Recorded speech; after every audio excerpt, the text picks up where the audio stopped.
getting some information and working with that information. And tonight I'm going to tell you a little bit about the origin of this, where it came from, a little bit of the background relative to dream research. Is that, how many of you, by the way, had a dream this morning? Let's see a show of hands. How many of you recall a dream? Look around, see how many hands are up. Let's estimate the percentage of hands that are up. 10%? 1 in 5, maybe? Huh? 1 in 5. It looks to me about 1 in 5 hands are up. So we'll see. We'll do it tomorrow morning. We'll see how many hands are up. I predict that most of the hands will be up tomorrow morning. Because how many of you would say that you have integrity and when you give your word, you usually come through? All right. Well, that settles it. Because tonight, you're not going to be dreaming for yourself. You're going to be promising your dreams to somebody else. And since you promised them to somebody else, they're not yours to forget. The Intelligent Heart book is a recent publication of ARE Press, and it's by the fellow Dave MacArthur and Bruce MacArthur, a father and son team. And the younger works at the Heart Math Institute, and it's about some of the things that I was telling you this afternoon about getting into a relaxed, appreciative mode and what that does to the heart and what we're starting to understand about how the heart controls the brain. See, it's an interesting thing. You can tell your mind to be quiet, but it's hard to quiet your mind. But your heart knows how to control your mind, because if you can get into a heart space, your mind can get quiet. So that's one of the things that's in the book. Okay. And the winner is, says Santa, there'll be other chances. It just didn't have that meant to be quality to it. Susan, oh, I can't read it, so that's too bad. Susan Beardsley? I knew it. Oh, you knew it. Okay, well, that's intuition at work. Okay, very good, very good. Okay, now, yeah, that's it. Let's give her a hand. So we'll hear from her next year. You all come back and she'll lead us in some heart work. Good, good, good for Susan. One of the things we were doing this afternoon is we were telling stories. You know? We think that, well, we have questions, we need information. And if you could only have a certain information, then you'd know what to do, et cetera, et cetera. But very often it's really not the case that we need information. We need to be changed somehow, so that whatever information would come our way could actually motivate us and we could do what we needed to do and blah, blah, blah, blah. So some people are coming to feel that stories have actually more value in helping us change, grow, move, have insight, and so on, than facts, than information, and so on. We're moving from an information age into the realm of meaning. It's easy for computers to digest facts and information, but they're just trying to figure out how in the world they could ever get computers to digest meaning. It's so obvious for us. We live in a world of meaning, but it's very difficult to explain how we do that, like they're teaching a computer to understand metaphors. So, anyway, having said that, here's a book, Zen Fables for Today, Stories Inspired by the Zen Masters. You've got a problem, you turn to your favorite Zen story, and then you try to figure out the connection. Okay, and the winner is Zen Student to Be, Dolores Valinsky. Yes, it's all right. There you go. Here.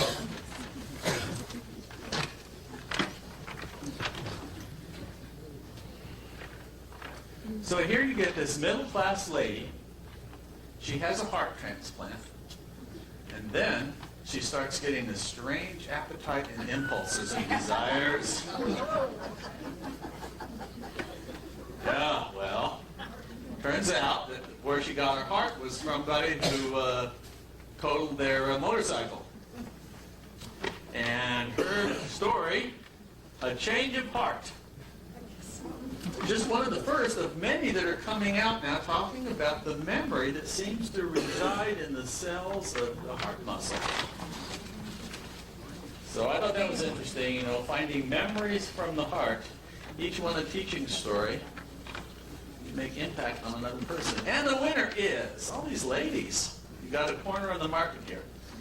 Nancy fan. Right. You will that. Oh, then I'm taking it back. You're trying to manipulate things. It's men that are supposed to be into power and control. All right. But I describe myself these days as a recovering intellectual. But I use the active sense of recovering, so that means I'm still in process. And a little bit about what I'm going to share with you tonight is part of that journey for me to getting into this recovery process. It's a story about dreams, and it says a little bit about how we got the notion of the intuitive part. Been involved here with the Casey place for many, many years. And in the 70s, I was invited to try to get a program going involving dream research, in which the real power of dreams could be shown. When I was a graduate student in the 60s, dreams were looked at as like medical samples, where you kind of take to the doctor and they look at it in private, and hopefully they won't find anything too wrong with you, and you wouldn't want it done in public. That was the way sort of dream interpretation went. And that's what we learned about in terms of dream interpretation. But Edgar Casey had a very different vision of dreams, that we could use them for guidance. So how to develop a research program in which people could learn how to work with their dreams as a resource for guidance, and how would you make research out of that? Well, on the basis of some dreams that I had myself, which involved for me a recovery from alcoholism and being put on this spiritual quest, I decided that the best thing to do was to get the hell out of the laboratory, where everybody was so suspicious of anybody that had anything to do with all those wires and whatnot, and get into a more natural setting. And so I chose to go up to the ARE camp, which is very close to Mount of Wilson, and used a tent. And I was working with kids primarily who would sleep in this tent. And I made a very special place for them to sleep. And we'd have flowers, and they could have colors and make masks, and we would do dramas and what have you. And they'd make it a little sacred place, and they'd be there fasting all day. And I would come and talk to them from time to time about their purpose. And they would sleep in this tent. And then they would have these dreams. Now tonight I'm not here so much to tell you about the dreams that they had. That's all well and good and interesting about people having healing dreams and transformative dreams, and that people with past life dreams and out-of-body experiences and whatnot. What I'm here to tell you about more is that some of the other kids who weren't sleeping in the dream tent had dreams too. And this was very puzzling to me, because they would come up to me and say, I had a dream last night, and they begin to describe the dream. And as they would describe it in all innocence, because they knew that it was Johnny or that it was Mary that was sleeping in the dream tent, but they didn't know what Johnny was there for. They would tell me this dream, and I could recognize in the dream that they were tapping into the issue that Johnny or Mary was going through. And I thought that was really something, because in that very, this is the head of Casey Land right here at 67th Street. But if you want to see the heart of Casey Land, you've got to go up to the camp. And everybody's around hugging and eating health food and hanging out and having a good time. And it's very kind of a very cooperative, big family kind of scene. And so I thought, well, this is interesting. Maybe these bystander dreams, as I was thinking of them then, were kind of like ways of people participating in one another's healing. That they're using Dream ESP in some way that's productive, that means something. Because the state of the art of dream research in terms of Dream ESP was very, very different. I don't know how many of you are familiar with the dream telepathy work that went on at Maimonides' laboratory. Anybody here? A few hands. Okay, well, I'll just say a word about it, because what we were going to do was in contrast and in distinction to what was the current state of the art. This research has been finally recognized by the American Psychological Association, this research I'm about to describe at Maimonides, as being some evidence that psychologists should look at that proves that dream ESP is possible.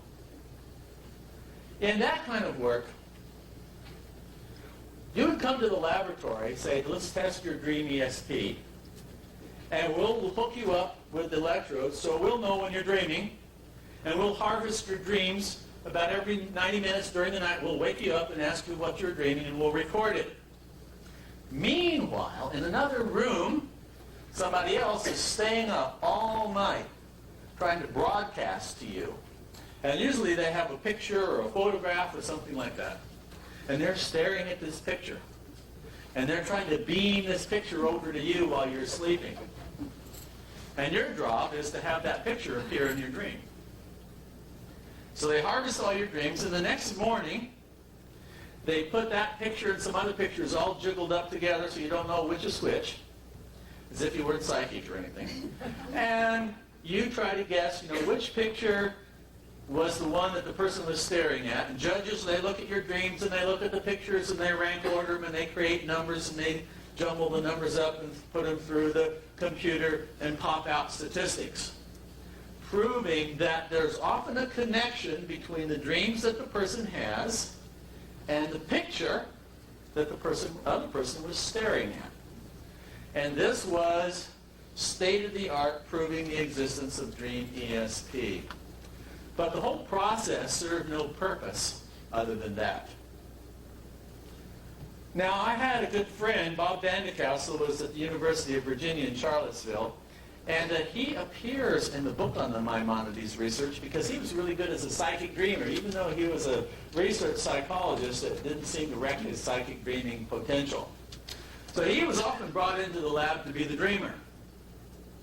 Well, he said a very curious thing happened in these experiments that they never wrote about, is that he would find himself very interested in often the lady who was staying up all night to beam to him.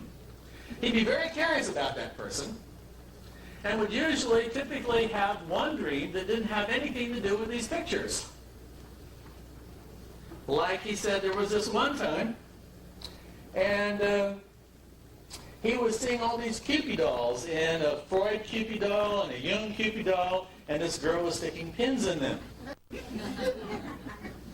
And when got up in the morning and they were doing the dream comparisons and the pictures, this dream didn't fit in at all. And the lady, who Bob sort of wanted to get to know, said, Spock, come over here. And she says, I have a secret to tell you. And she revealed that, she was supposed to be staring at that picture, and she was doing that, but she's been therapist hunting. And she'd been to this Jungian and next him, and she'd been to this Freudian and next him, and that Bob was somehow picking up on this in his dreams of way of saying, well, you haven't tried me yet, Dave. That was more interesting little getting together there. That's more reminiscent of maybe what's going on here. Another time, he had this dream, and he saw all these statues of these naked ladies. And in the morning, they were looking at the dreams, and they were looking at the pictures, and they could make the connection, but this one dream stood out, where the naked statues didn't seem to have anything to do with the pictures. So a while later, the lab technician who'd been running the equipment all night said, Spock! Don't tell anybody, but last night it was kind of a boring night, and I was looking at this, and it was in this Penthouse magazine. I said, look at this artwork here that I was reading about. And there was the source of that. So he's saying, it's interesting. Trying to dream about a picture someone's staring at is not necessarily as interesting or meaningful as tuning in to people's secrets and other interesting details and meaningful stuff that's going on in their lives as you're trying to make the connection. Now, Edgar Casey was very much in favor of us testing out in our own lives, whether that's at home or a lab or what have you, the reality of these things. But he said that the paradox is that if you approach these psychic things in a testing attitude, where you're trying to see if you can make a psychic hit, scores big or something of that sort, you set yourself up in a way where you're trying to test your skill. And it sort of separates you from the flow and the natural connection of events. Better to create a situation where you want to connect with somebody, but there's no other way to do it than psychically. You want to connect with somebody, you want to help that person. And then follow through on what happens to see if there's the help there. And then he said you will start seeing these psychic effects, and you will see them in their natural context, and you'll have a much better understanding of how this stuff is meant to function. So like de-artificialize it all. So I was thinking about these kids coming up to me and saying, hey, look, I had a dream about Johnny in the dream tent. Realizing they were wanting to participate and help Johnny in the healing that was going on. That maybe we had the makings of a much more realistic type of dream telepathy experiment. Well, it's since proven so good at doing this, I've been doing it for many, many years now, that it's almost now become more of a process of healing and establishing connections and so on. And I'm going to describe it to you because we're going to be doing it. Here in just a little while, we'll take a count of people here. And for, say, every 8 people in the room who are going to be here tomorrow afternoon, and are not just spies, we will form a dream group. And we will get volunteers up here who have pressing challenges going on in their personal lives, and they will be asking our help. We won't know what their questions are, what their problems are. All we'll know is that we'll be willing to help that one person and volunteer to dream for that person along with another group of dream helpers. You'll be part of a dream team. That's a bad, it used to be a good phrase. We like that phrase. Now it's been kind of wrecked, huh? Yeah, our court expert here. Okay. I remember doing this the first time at camp. I had Bob Vanderkelsel coming up to camp and said, let's try something very different, very out of the ordinary from your usual dream ESP experiment. We had a bunch of teenagers we were working with. So we got 2 volunteers. Bob went with one group and I went with the other. And we just sat in meditation for 30 seconds to a minute with the person, and then we all trotted off to bed. And I can remember that night very clearly. I was sleeping in a tent. I wake up in the middle of the night, and I was drowning. I was on this boat, and the boat was like the Titanic, you know. It was going down, and I was there on the deck, and water was coming in my mouth. And I wake up at that point and realize, oh, I'm dreaming. It's just a dream. I was almost ready to drown. That was really something. And I go back to sleep. I didn't make any connection with it. And I woke up in the morning. And what was my dream from Mary? What was my dream from Mary? And I realized, oh yeah, I was walking across my yard. And my bookcases were full of my books. Were out in the yard. And a water sprinkler was sprinkling them with water. This is the beginning, I think, of my recovery from intellectualism. I didn't know that at the time. I'm just now making this connection. So we get together in the morning. And this is what's going to happen with you. You're going to come here, well, you won't be in the morning. You get this to do some other stuff first. You come back in the afternoon with your dream. And you're going to think, I really screwed up this experiment. Because my dream couldn't possibly have anything to do with anything. You know, we have these images, these expectations. You know how the psychic is supposed to work. Like you're walking down the street, and you hear this buzz in your ears, bzz, bzz, but then a voice says, we interrupt our normal program to bring you this psychic vision. And you see these clouds swirling around, and this picture starts to form in your mind, and you start seeing, and you see in this restaurant, and you see this lady in this restaurant. Oh, that's Mrs. Jones, and she's not with her husband. Who is that guy? You know? And then all of a sudden, the clouds and the noise, bzz, bzz, bzz, and it says, that was the end of your psychic vision, and we're now returning to normal programming.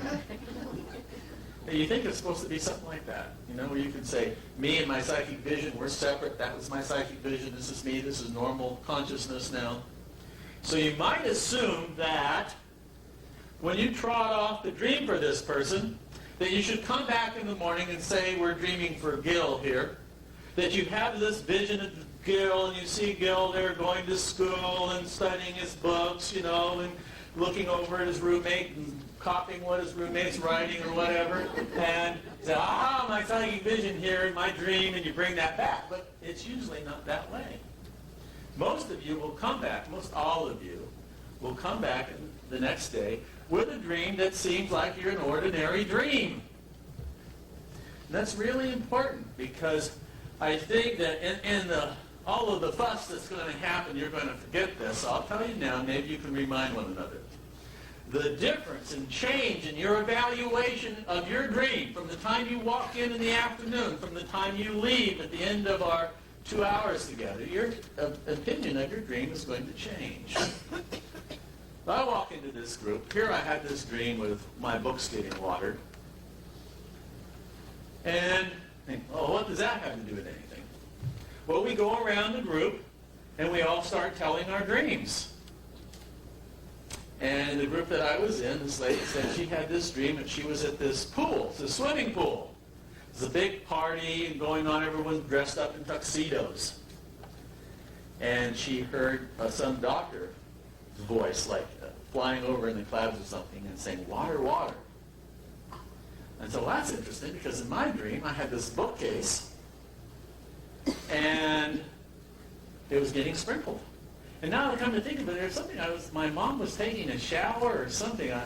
I could remember somehow my mom had on a bathrobe, she had taken a shower or something of that sort. And the next person, well, that's interesting, because in my dream, I went to this drugstore and I was buying a pocket shower kit. And I was trying to figure out how I was going to pay for it. And then someone else described some kind of a water dream that they had. And I went, I had a dream where I drowned last night. Oh, I'd forgotten all about it. I guess it was kind of traumatic. I was drowning on this boat. So we putting all this together and thought, oh, we're really smart. Your question is something about learning to swim. Your question is something about drowning or something like that. And she said, oh my God. She said, you know, I just got out of the hospital. They had me in for a condition like an epilepsy or something. I was on some kind of a medication. And the trouble was I would kind of go into this paralysis at night while I'm sleeping. I'd almost drown on my saliva, and they'd catch it just in time. The signals would go off or what have you. Oh, my goodness, I experienced that. Yeah, creepy, huh? Yeah, we'll get to the creepy part. Yes, but I wasn't asking about that at all. That wasn't my question. Well, that was kind of interesting. You know, we thought we'd really hit something. And then remember, the point is not to try to guess it right. The point is to be helpful. Now, how can we be helpful? And then I remembered something. You know that Edgar Cayce and Sigmund Freud had something in common? It wasn't that they did cocaine. It wasn't that they're both dead now. No. They both said that in their own ways, coming from their own perspective, that ESP dreams still follow the laws of dreaming. And they do not stand apart from other dreams. And in Freud's language, you would say that You need to construct a dream that fulfills this wish, and if you don't have the right images to do it with, you can always borrow someone else's. And so you can psychically reach out into the future, over to somebody else, or whatnot, and use their information to make your dream whatever. But the psychic aspect would often be disguised unless you interpreted the dream. And so many of them go undetected because of that, because on the surface there doesn't seem to be anything there. And in your case, it's saying the same thing, that you can have a dream about a past life. And yet at the same time, the dream is about today. It's telling you that there's something that you learned or something that was going on in that life then is relevant to now. But in order to get at that, you have to interpret it. So they were both really saying the same thing. So we wondered then, let's go around, because we were just doing this for the first time. I'm describing, the maiden voyage of this project. We went around and we began to interpret our dreams. I had some methods that we could use. And we started to interpret them. And one of the things that was coming out in our interpretations was that everybody was starting to talk about themes relating to them gaining some independence from their mothers. What it was like to leave home. What it was like to negotiate that independence. The person with the shower kit having trouble paying for it was talking a lot about how he wanted to go to college but needed to have the money, was drawing on the parents for the money to pay the tuition, wasn't really happy with that, was trying to develop her own source of funds, but was having difficulty in doing that. And as we talked about this theme of the challenge it is to give up the comfort, the protection, the support of being at home to take that risks of being out on your own, what glory that is to be independent, but how scary it is. Well, it turns out that what the lady was asking about, when she read her question, was about why did she and her boyfriend break up? They had been engaged and then broke off the engagement. And she said, it's very interesting to listen to all of this talk because he and I, we came from very different backgrounds. And his parents didn't think that he should be marrying me, and he was coming from a wealthy background, and he was living in the lap of luxury. He really wasn't all that interested in going out and getting a job. I was having my own problems, with my mom, and didn't know if I could, I was always talking with her constantly, and what she would say about my boyfriend and so on, I could see now as I listened to you as kind of getting in the way. And it was starting to emerge, this whole separation thing. She was finding that very meaningful, and came back a year later at camp. She and her mom had gone into counseling as a result of that, and she had worked through some of her issues with her mother and now had an apartment of her own. The thing that she was in the hospital for, she continued to work with her medication. She found that some of the emotions having to do with dependency was also part of this situation. So we were getting at the issues behind her question, but what it required was us taking our dreams back and looking at what the dreams were doing for us.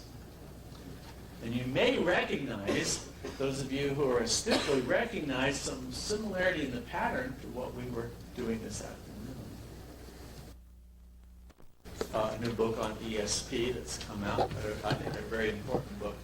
I'm talking about when people say it's just a coincidence, that they're kind of like denying the connection.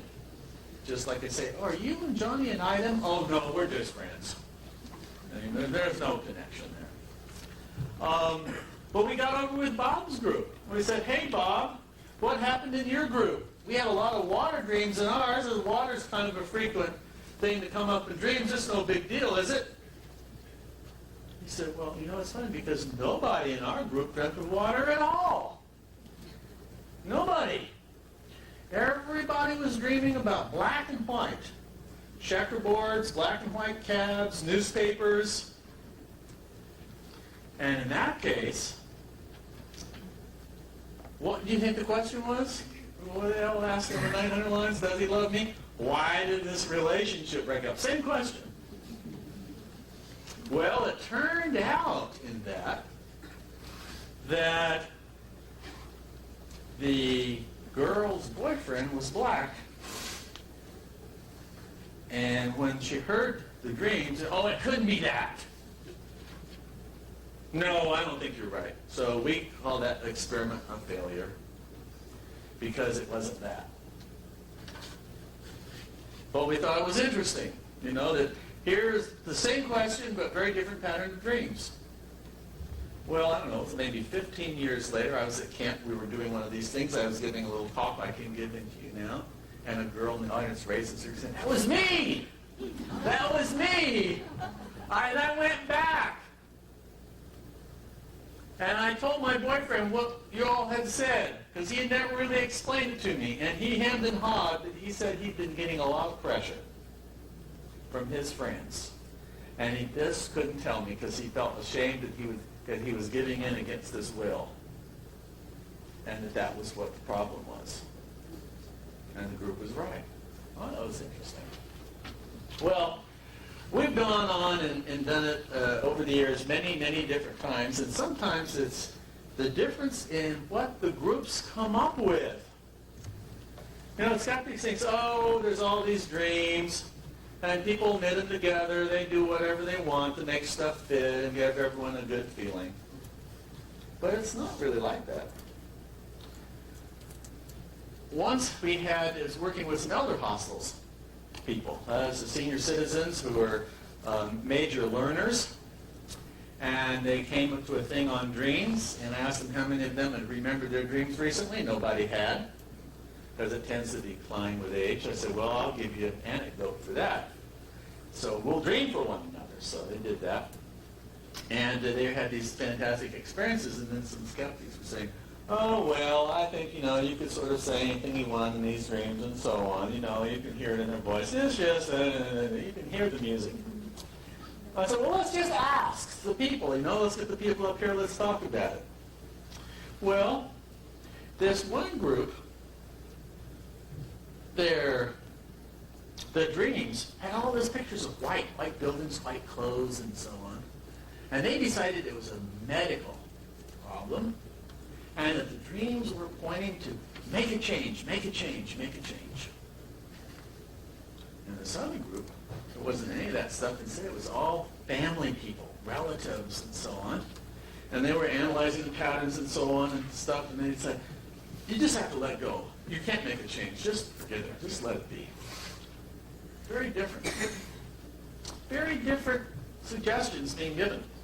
In the first case, a woman who was there with her husband, they were involved together in his medical situation. He had this kind of illness, and he had this doctor, and he'd had this doctor for years, but then the doctor had to join an HMO, so now they were part of an HMO, and they didn't like the treatment they were getting anymore, but they didn't want to leave their doctor because they had been with him for so long. So that was the dilemma. And they were hearing, just make a change, make a change. The other one, the man and wife were there, and the husband was asking the question on behalf of both of them, that their daughter had married this guy, and she, the grandmother, had gotten into a fight with the daughter-in-law, and their kids were not allowing them to see their grandkids anymore. And they had gone to a lawyer to press for grandparent rights, to try to force the thing so they could see their grandkids. And they were getting the message, and both times the groups didn't know what the questions were, that you just got to let it alone. So they were getting very specific advice, but going in a very different direction. So it's not just sort of let's all just put it all together and make it seem like, whatever we want to. But sometimes it's had some major healings for folks. I can remember once in Washington, D.C., we had some groups, and this lady, she really liked what was coming out of the group, but she just couldn't believe that it was true. there were a lot of dreams involving miscommunications, accidents, and stuff. And it turned out that her question involved one of her sons who was implicated in the death of her other son. Kind of very bizarre kind of a situation where maybe the grave was being dug and stuff, and police were investigating and got sure the brother was guilty, but they couldn't really find the evidence, so they never charged him. But this cloud of doubt hung on the family, and they had like lost two sons. But the dreams were all pointing to the idea that it was an accident and there's a lot of miscommunication. She thought, well, maybe these dreams were letting the son off the hook, but she couldn't believe it was true. She says, I bet you people are just being nice. You know how people are always being reassuring and so on, oh, not to worry, I'm sure your son's a good boy, type of thing. So I said, well, let's ask this other group. This other group, they were dreams of someone dark and sinister in the basement and attacking, someone being grabbed, very aggressive, dark, almost sexual type images. And this lady had asked a very innocent question, and that was, how come I can't be more successful in business? Every time I start a business, it seems to fail, especially when things get going really good. And she said the funny thing is that all these pictures, it's like you're portraying this semi-memory that I've carried with me for many years about something that happened in the basement once with an uncle. And I kept pushing it away, and it's really interesting to have these dreams come up as if to suggest maybe something did happen. And if something did happen, then we know from the psychology of people who've been molested, ladies especially, that there's a whole fear of success because of like fear of being overexposed, fear of having attention brought your way, and so on, and it makes it very difficult to succeed. But he said to the first lady, look, here's a woman who's asking an innocent question. She's not asking anyone to get into her dirt. And yet no one hesitated to go right in there. So, over here, do you think they would hesitate to get into your stuff? No. So if they're saying it's miscommunication and so on, you ought to believe it. So she said, well, okay, and she went back home and she told her family about what happened, and they all got into therapy. And the next year she came back to the conference, and she was a totally different person because she had had this therapy, they had talked it all through, they'd been able to agree, they'd had their arguments, what have you, and accepted things, and now they had that one son at least back in the family, and things were a lot better. So some of those contrasts between what's going on in the groups, they're very specific, focused kinds of energies. Tell you one more story. This was the story of, I've been fired from this place twice, 3 times. And once was because I was labeled a troublemaker, and this is the story of that. You can read the details. I was never allowed to publish it, so I get even by telling the story a lot. In a book by Gene Campbell, Dreams Beyond Dreaming. This was years ago. We wanted to do a scientific experiment. So there was this place down the road here that had a place where you could get readings. So if everyone would come to ARE to get a psychic reading and be surprised that, no, we don't believe in that here. And so they would go down the road. And there was a psychic readings here. So there were psychics there giving readings. So we thought, let's try a little interesting experiment. So we got some of the major heavy hitter dreamers on the staff of ARE to be a dream team. And we went down to that psychic place and said, look, we'll do a little experiment together. And let's say like the 15th person who shows up for a psychic reading, you give them a bonus. And that they're going to get their psychic reading, they're going to get a couple of counseling sessions, and they're going to come over and meet the ARE dream team. And they'll get all that stuff. So it came about, and one day we got the phone call, okay, we got the 15th customer, she's had a counseling session, the counselor sort of talks to her why you want a reading and so on, and I'll be your escort through this whole process. Then she comes over here, she meets the dream team, and we dreamt for the person. And she got her psychic reading, and the next morning she comes back, we start going over our dreams with her. Well, the interesting thing was we had only gotten about halfway around the circle. There was a lot of blood in the dreams and some medical kinds of stuff. She just started crying and crying. And it comes out this story that she says that she had had an abortion. She never told anybody. Well, to go back, and her question was, shall I pursue a career in music? Because she was getting ready to go on to graduate school and was going to apply to music school, but was unsure about it. Well, how all this fits, you see, was that she was the organist at church. And she and the minister had a get-together. And she got pregnant. Well, the minister was married. And so the minister suggested that maybe they should just discard the evidence. So she had her abortion that she never told anybody. You could see the connection with music. Could she open herself up to the creative forces after that? She'd been a major betrayal. She never told anybody. Well, what was interesting was that, she'd asked the question of the psychic, shall I pursue a career in music? And the psychic said, oh, yes, you're very musically talented and so on. Don't doubt yourself and da-da-da-da-da. And she talked to the cow, this is really great. Didn't ever come up in the reading that she had an abortion in this major block. Well, we were taking the dreams back amongst ourselves there, we were trying to understand it. And as it turns out, there was a couple of people in the ARE circle who had been having extracurricular activities going on. And now this was coming out into the open. And they were all looking at me as if somehow I knew this and I had picked this person to try to somehow cause trouble. And major scandals. And there were people in high places that within a year weren't around anymore. And so, somebody had to take the heat. So, it was me. But I didn't think all that up. That was just fate. Fate draws people together. What the psychic detectives say, is the criminal harbors this secret, and the guilties, they are just sort of drawn. Well, I think this is very important because, like I said at the beginning yesterday, we're not just learning about how to be intuitive so each of us can get ahead in the world. We're learning how to be intuitive together so we can be more in harmony with each other in the world.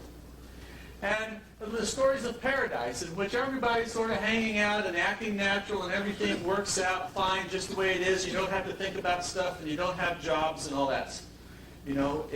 It was a picture of somehow everybody being in attunement and companionship with the Creator, and life was very different. And we've grown beyond that innocence into a world of separation where we perceive through our senses and think with our minds and so on. And now we're trying to go to this next stage.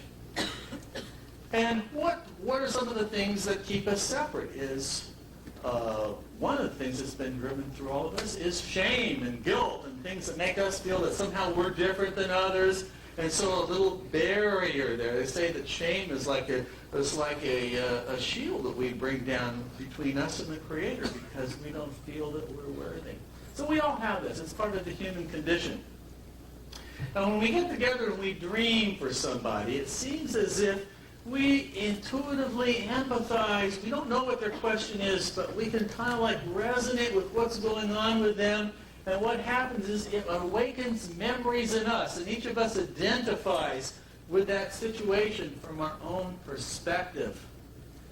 And then it's kind of like an inoculation. I tune into you. I'm going to try to help you with my dreaming, and I'm not aware of it, but as I tune into you, I can start feeling some of your stuff, and that awakens situations that I've gone through, and then my dreaming self starts weaving a healing story around that as to what I can learn from that and the growth that I'm trying to take. And then I present that to you as a present in the next day in the form of my dream.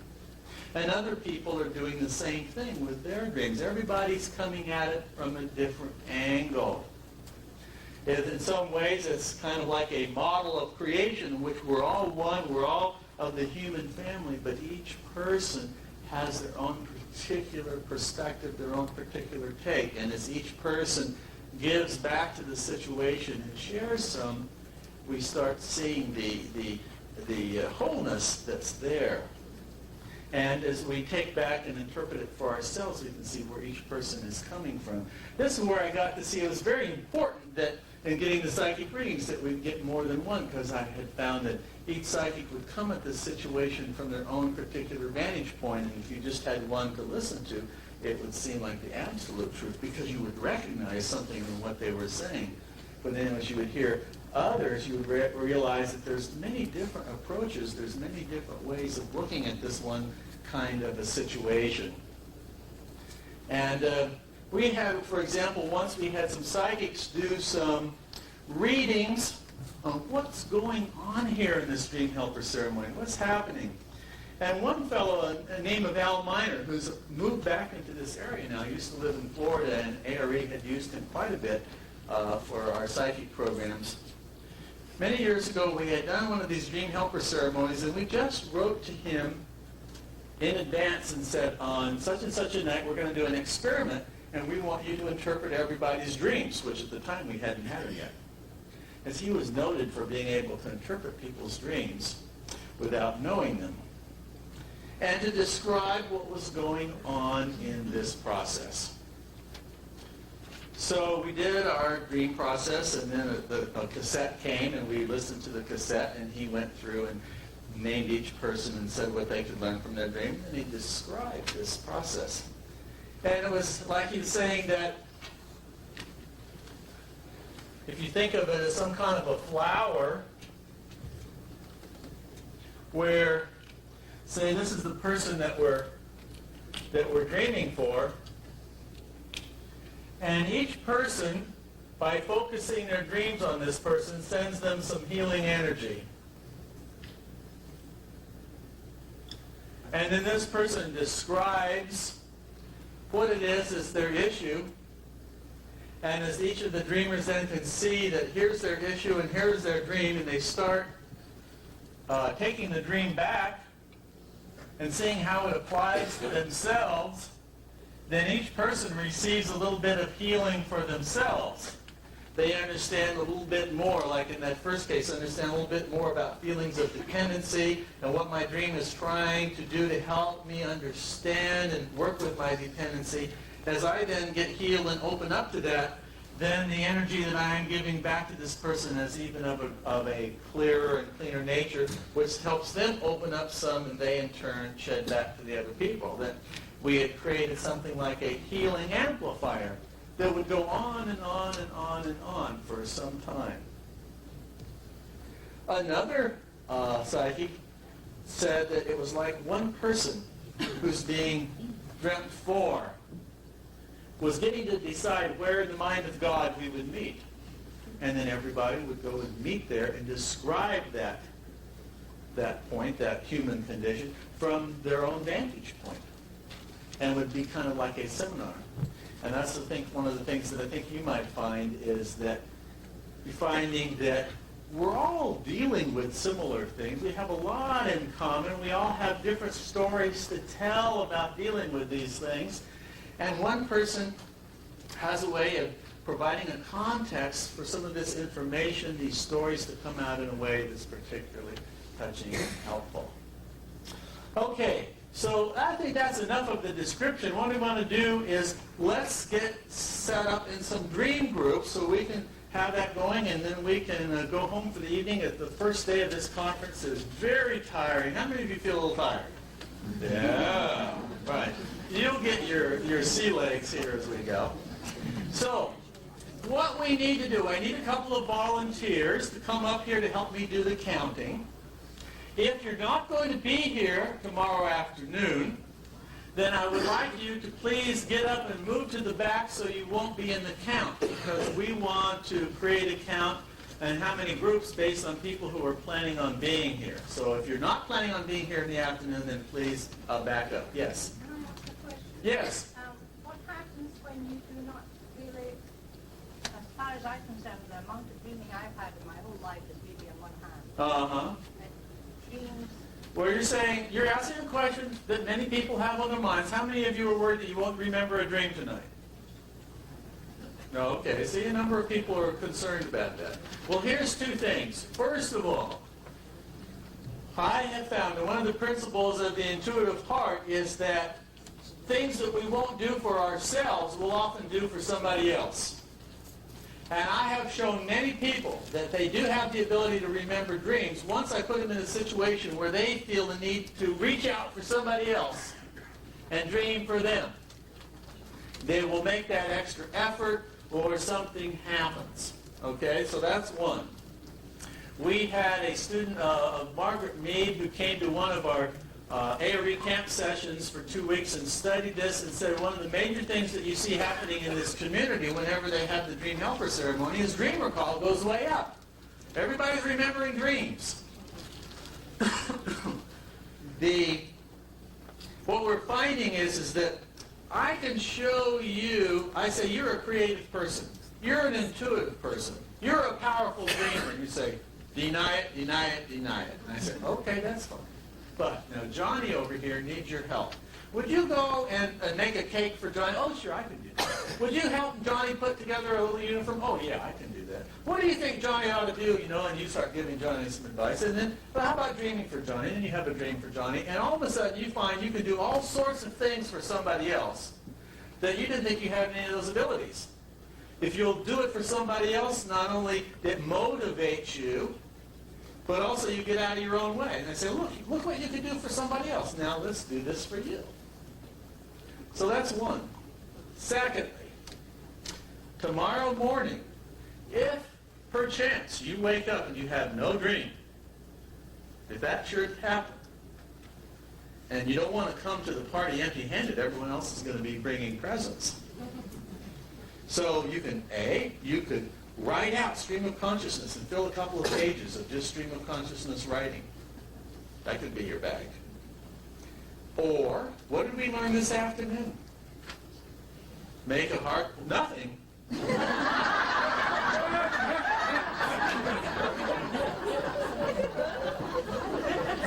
Make a heart connection with the person. Let a memory come. Develop it into a story. Create a lesson from it. Share that. No, everyone can come with something. But most of us will have dreams. Okay? All right, so we're going to get our counters. Have you counted? What's your count? Oh. Oh, just count. I'm a 1, 2, 3. That kind of count.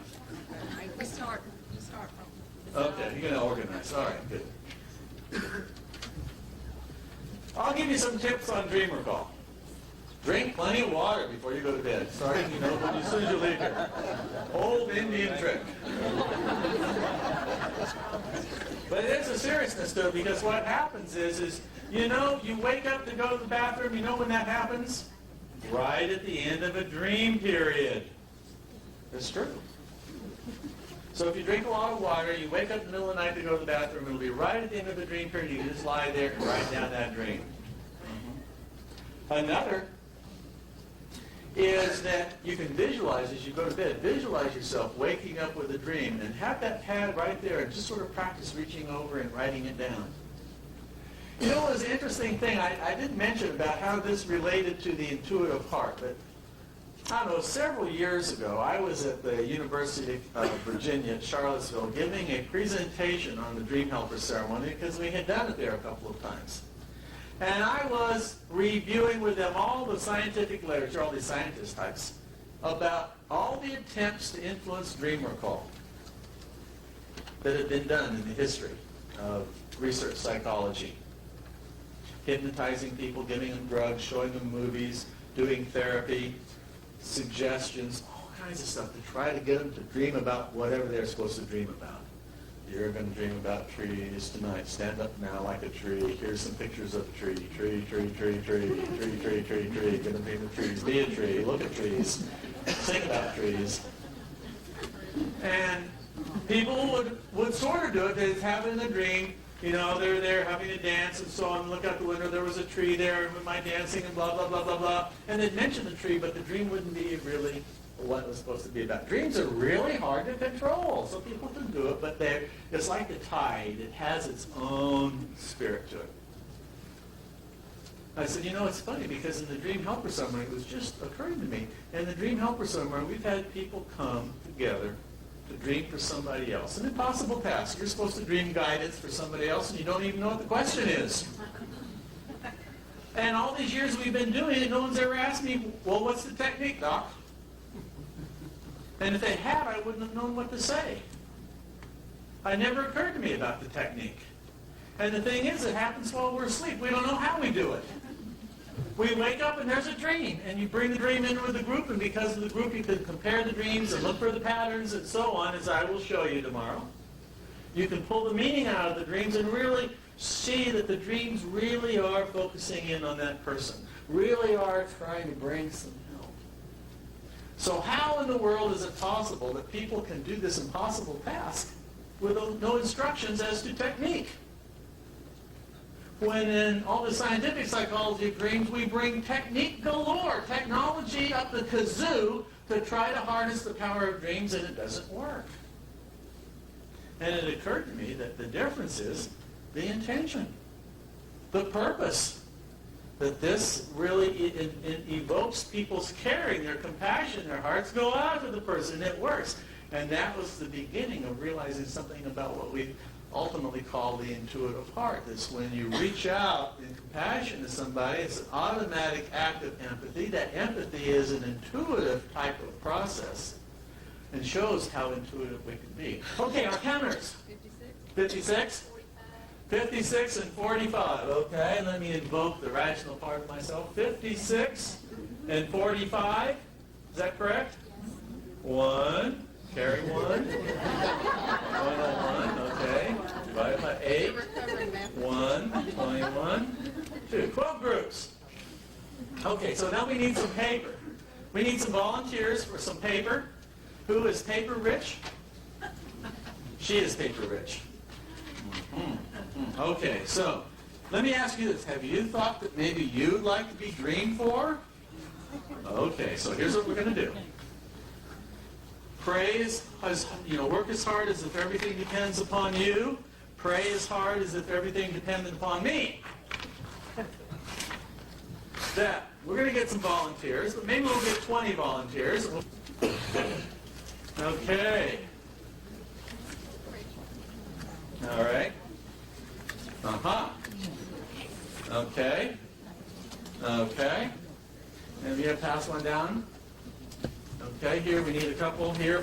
Pass on down to those ladies. Okay, here. And here. I've never had an audience with so many eager takers. It must be this weather. The klezmer music. Okay. Well, we still got paper. Okay, I won't miss everybody who wants to. Okay, we'll get one. Even if we have to tear up more paper. Everybody who wants one can have one. Oops. Yep. Okay, pass it along. Over here. Okay, excuse me. Just write your name on the paper. Okay, over here, who did I get? Okay. We need a bucket, a basket, bag, helpers. Okay, great. Anybody else? Anybody else want to be the focus of this energy?